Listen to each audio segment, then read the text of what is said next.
Good morning, good afternoon, good evening, good luck sleeping.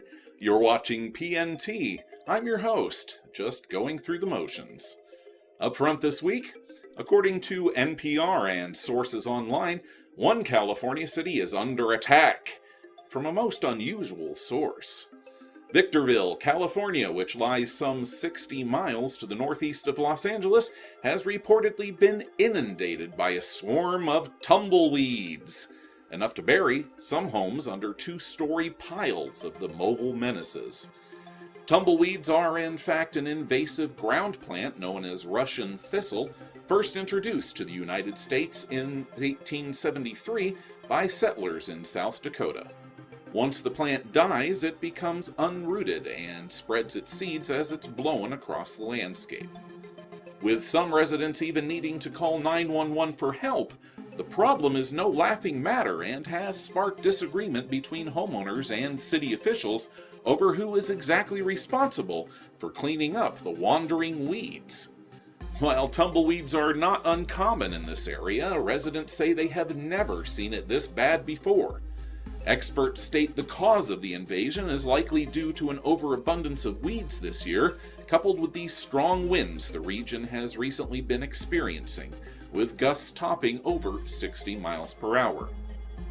Victorville is not alone in its plight, however, as Eagle Mountain, Utah is also doing battle with its own thorny problem, even having to resort to creating a drop-off location for residents to dispose of their unwanted guests.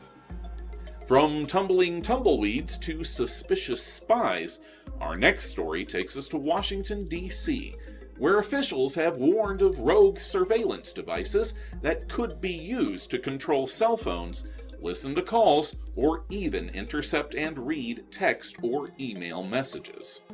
Department of Homeland Security stated that they had detected the activity in the D.C. area several years ago, but have thus far been unable to track down the actual devices due to a lack of funding. The devices, also known as IMSI catchers or stingrays, may only be legally sold to law enforcement officials, which has failed to stop enterprising hackers and possibly spies from obtaining the devices, which work by mimicking real cell phone towers, hijacking your cell phone signal, and tricking your phone into believing it is still connected to your normal network provider.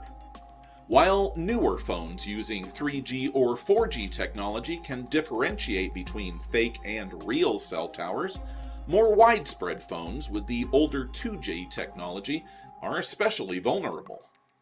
Department of Homeland Security has repeatedly warned of this vulnerability, but nothing has yet been done to address the problem, with spokesmen stating that they, quote, were not aware of any current DHS technical capability to detect IMSI catchers, and that such a device would require additional funding.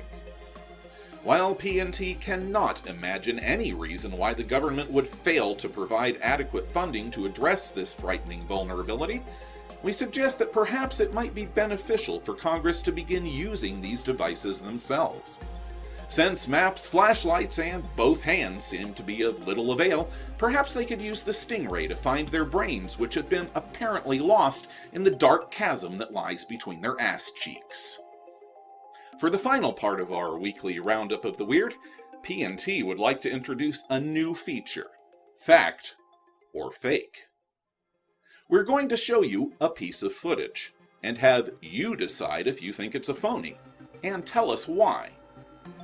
It's our hope that by challenging you, our viewers, we might help you to become better observers, critical thinkers, and investigators. With the proliferation of altered and outright faked paranormal footage on YouTube, can you really trust what you see? Find out how sharp your skills are. Watch the footage and then either take the survey here or sound off in the comments section below. We'll reveal the correct answer in next week's report. Ready? Our footage today was allegedly taken during the latter half of World War II and purports to show a Nazi grill-type saucer under test in the countryside. Discovered and smuggled back by a U.S. serviceman, the footage was stored for years in the family attic and forgotten.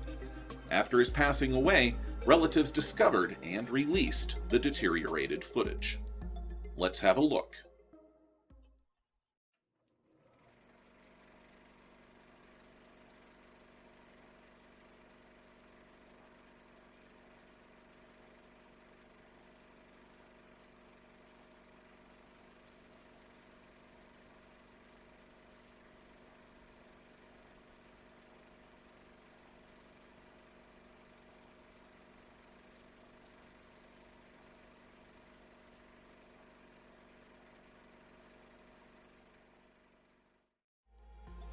So is this genuine footage, or a fake that we've created using commonly available elements, a video editor, and a good story?